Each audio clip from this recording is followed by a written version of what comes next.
Front contre front, la ZAD de Notre-Dame-des-Landes, décidément sous haute pression. Taper, c'est tout ce que tu sais faire, toi! 7e jour d'intervention et des forces de l'ordre qui tentent toujours de reprendre les routes. À peine dégagées, les barricades sont immédiatement reconstruites quelques centaines de mètres plus loin. Provocations et blocages face aux gendarmes, 3 à 500 zadistes tiennent aujourd'hui le bocage, 2 fois plus qu'en début de semaine. On est prêt à parler, c'est eux qui veulent pas.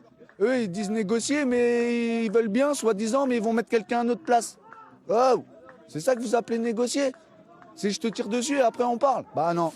Ce dimanche, des centaines de sympathisants ont convergé vers la ZAD pour un pique-nique solidaire. Ils arrivent du Grand Ouest, de Belgique, d'Auvergne, tous prêts et volontaires pour reconstruire la ZAD.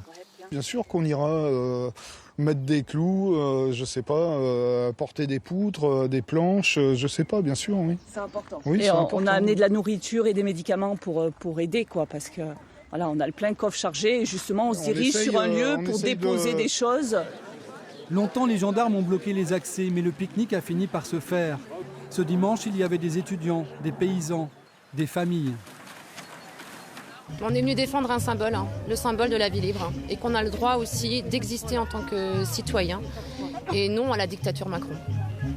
Voilà, on vient défendre une cause, et on est là pour et on lâchera rien.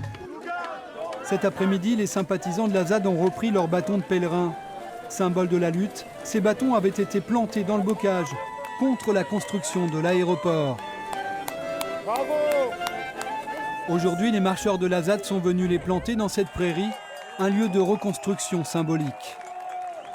Un peu plus loin, le face-à-face se poursuit entre gendarmes et zadistes. Au 7e jour d'intervention, sortie de crise improbable, la ZAD reste sous tension.